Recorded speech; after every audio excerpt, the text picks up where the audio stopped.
ದಾವಣಗೆರೆ ಜಿಲ್ಲೆಯ ಹೊನ್ನಾಳಿ ತಾಲೂಕಿನ ಬೆಳಗುತ್ತಿ ಹೋಬಳಿಯ ಒಡೆಯರ ಹತ್ತೂರು ಗ್ರಾಮ ಪಂಚಾಯಿತಿ ಸದಸ್ಯರಾದಂತಹ ಶ್ರೀಮತಿ ಪಾರ್ವತಮ್ಮ ವೈಫ್ ಆಫ್ ರಾಮಪ್ಪ ಇವರಿಗೆ ಗ್ರಾಮ ಸ್ವರಾಜ್ ಸಾಮಾಜಿಕ ಸೇವಾ ಸಂಸ್ಥೆಯ ಈ ಒಂದು ಸಂದರ್ಶನ ಕಾರ್ಯಕ್ರಮಕ್ಕೆ ಆತ್ಮೀಯವಾಗಿ ಸ್ವಾಗತವನ್ನು ಬಯಸುತ್ತೇನೆ. ಸ್ವಾಗತ ಸರ್. ಮೇಡಮ್, ನೀವು ರಾಜಕೀಯಕ್ಕೆ ಬರೋದಕ್ಕಿಂತ ಮುಂಚೆ ನಿಮ್ಮ ಕಾರ್ಯಕ್ಷೇತ್ರ ಏನಾಯ್ತು? ಅಂದ್ರೆ ನಿಮ್ಮ ಕೆಲಸ ಏನ್ ಮಾಡ್ಕೊಂಡಿದ್ರಿ? ಕೆಲಸ ಮನೆಯವರೆಲ್ಲ ಅಂಗಡಿ ಹೋಟ್ಲೆ ಎಲ್ಲ ಕೆಲಸ ಮಾಡ್ತಾ ಇದ್ರು. ನಾನು ಒಂದು ಮಹಿಳೆ ಸಂಘಕ್ಕೆ ಸೇರ್ಕೊಂಡು ಪೂರ್ತಿ ಸಂಸ್ಥೆಗೆ ಅಂತ ಒಂದು ಸೇರ್ಕೊಂಡು ಎಲ್ಲ ಮಹಿಳೆಯರಿಂದ ಒಂದು ಸಂಘಟನೆ ಮಾಡಿ ಅವ್ರಿಗೆಲ್ಲ ಒಂದು ಸಹಕಾರ ಮಾಡಿದ್ದೀನಿ. ಅದ್ರ ಬಗ್ಗೆ ಏಮ್ಮ ಸಹಕಾರ ಮಾಡೈತೆ ಎಂದು ಎಲ್ಲರೂ ಸೇರಿ ನನ್ನ ಎಲೆಕ್ಷನ್ ನಿಲ್ಲಿಸಿ ಚುನಾಯಿತಿ ನಿಲ್ಲಿಸಿ ಅವರೆಲ್ಲ ಗೆಲ್ಲಿಸಿ ನನಗೊಂದು ಸಹಕಾರ ಮಾಡಿದ್ದಾರೆ. ಅವರಿಗೂ ನಾನು ಸಹಕಾರ ಮಾಡ್ಬೇಕು, ಅವರಿಗೆಲ್ಲ ಒಂದು ಉಪಕಾರ ಮಾಡ್ಬೇಕು ಅಂತ ಎಲ್ಲ ಇದು ಮಾಡ್ತಿದ್ದೀನಿ. ಒಂದ್ಸರಿ ಎಲ್ಲ ಚರಂಡಿಗಳು ಅವೆಲ್ಲ ಅಂದ್ರೆ ಎಲ್ಲರ ಅಭಿಪ್ರಾಯದಿಂದ ನೀವು ಇವತ್ತು ರಾಜಕೀಯಕ್ಕೆ ಬಂದ್ರಿ. ನಿಮ್ಮ ಸಂಘಟನೆ ನಿಮಗೆ ಪ್ರೇರಣೆಯನ್ನ ಕೊಡ್ತು, ಹಾಗಾಗಿ ರಾಜಕೀಯಕ್ಕೆ ಬಂದ್ರಿ. ಮನೆಯವರ ಆಶಯ ಕೂಡ ಇತ್ತು ಅಲ್ವಾ? ಸರಿ ಅಮ್ಮ, ಹಾಗಾದ್ರೆ ಈಗೇನು ಅಲ್ಲಿ ರಾಜಕೀಯ ಪ್ರೇರಣೆಯಿಂದ ನೀವು ಬಂದ್ರಿ, ಏನು ಅಂತ ಹೇಳಿದ್ರೆ ಗೆಲುವನ್ನು ಕೂಡ ಸಾಧಿಸಿದ್ರಿ. ಜನನ್ನು ಕೊಟ್ಟ ನಿಮ್ಮ ಮಾತಿಗೆ ನಿಮ್ಮ ಮಾತನ್ನು ಉಳಿಸಿದ್ದಾರೆ. ಹಾಗೆ ಈ ಒಂದು ವರ್ಷದಲ್ಲಿ ಅವರಿಗಾಗಿ ಏನೆಲ್ಲ ಕೆಲಸಗಳನ್ನು ಮಾಡಿದಿರಿ? ಕಳೆದ ಒಂದು ವರ್ಷ ಅವ್ರಿಗೆ ಇನ್ನು ಕೆಲಸಗಳು ಶುರು ಮಾಡಿಲ್ಲ. ಆಮೇಲೆ ಈಗ ಒಂದ್ಸರಿ ಮಾತ್ರ ನಾ ಚರಂಡಿಗಳೆಲ್ಲ ಕ್ಲೀನ್ ಮಾಡ್ತಿದ್ದೀನಿ. ಉದ್ಯೋಗ ಖಾತ್ರಿ ಚರಂಡಿ ಎಲ್ಲ ಕ್ಲೀನ್ ಮಾಡ್ಸಿ ಈಗ ಮತ್ತೆ ರೋಡ್ ಒಂದು 2-3 ರೋಡ್ ಇಟ್ಕೊಂಡಿದ್ದೀನಿ. ಈಗ ಇನ್ನೊಂದು ವಾರದೊಳಗೆ ಅದನ್ನ ರೆಡಿ ಮಾಡಿಸ್ಬೇಕು ಅಂತ ಕೆಲಸ ಮಾಡ್ತೀನಿ. ಈ ಒಂದು ವರ್ಷದಲ್ಲಿ ಸ್ವಚ್ಛತೆಗಾಗಿ ನೀವು ಭಾರಿ ಮಾನ್ಯತೆ ಮಾಡಿ. ಓಕೆ ಮೇಡಮ್, ಹಾಗೆ ಮುಂದಿನ 4 ವರ್ಷಗಳಲ್ಲಿ ಏನೆಲ್ಲ ಅಭಿವೃದ್ಧಿ ಕಾರ್ಯಕ್ರಮಗಳನ್ನು ಮಾಡ್ಬೇಕು ಅಂತ ಗುರಿ ಇಟ್ಕೊಂಡಿದ್ದೀರಿ?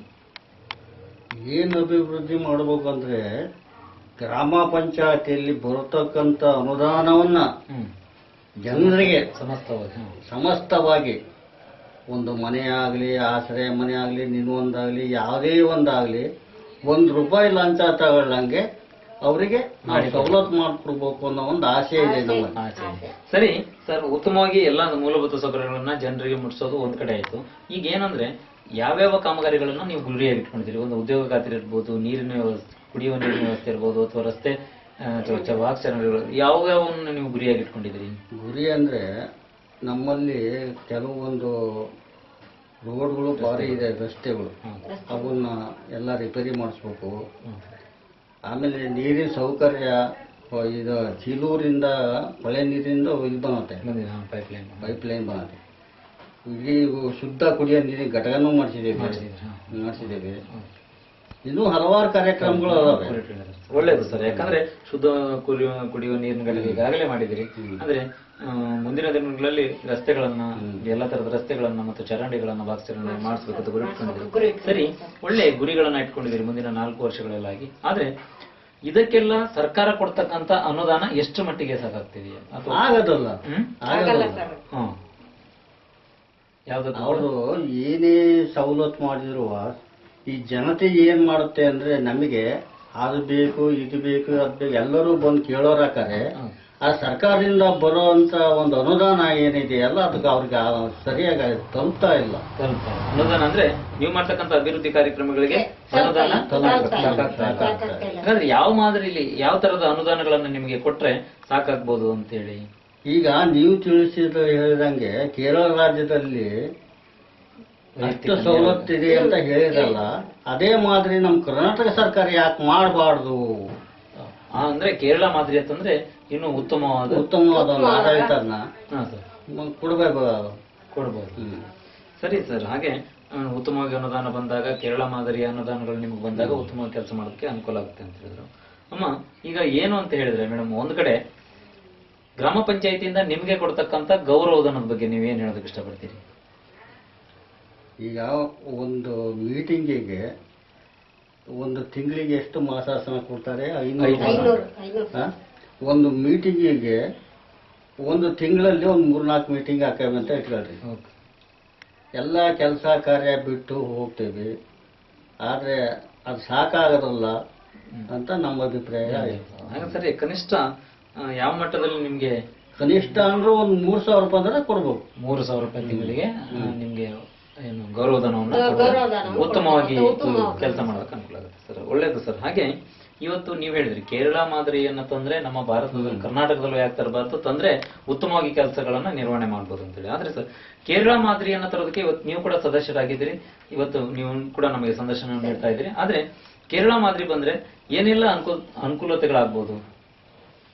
ಏನೆಲ್ಲ ಅನುಕೂಲ, ನೀವು ಯಾವುದೇ ಒಂದು ಕಾರ್ಯಕ್ರಮ ಮಾಡಬೇಕಾದ್ರೂ ಸರ್ಕಾರದಿಂದ ಏನು ಅನುದಾನ ಬರ್ತದ ಹೇಳಿದ್ರಲ್ಲ, ಗ್ರಾಮ ಪಂಚಾಯತ್ ಸದಸ್ಯ ನೇರವಾಗಿ ಅನುದಾನ ಬಂದ್ರೆ ಅದನ್ನು ವಿಲೇವಾರಿ ಮಾಡ್ಕೊಂಡು ಎಲ್ಲಾ ಸದಸ್ಯರು ಇದ್ ಮಾಡ್ಬೋದು. Okay okay. ಅಂದ್ರೆ ನೇರವಾದ ಅನುದಾನ ಮತ್ತು ವೈಯಕ್ತಿಕ ಅನುದಾನಗಳು ಬಂದ್ರೆ ಉತ್ತಮವಾಗಿ ಕೆಲಸಗಳನ್ನ ಮಾಡಬಹುದು ಅಂತೇಳಿ.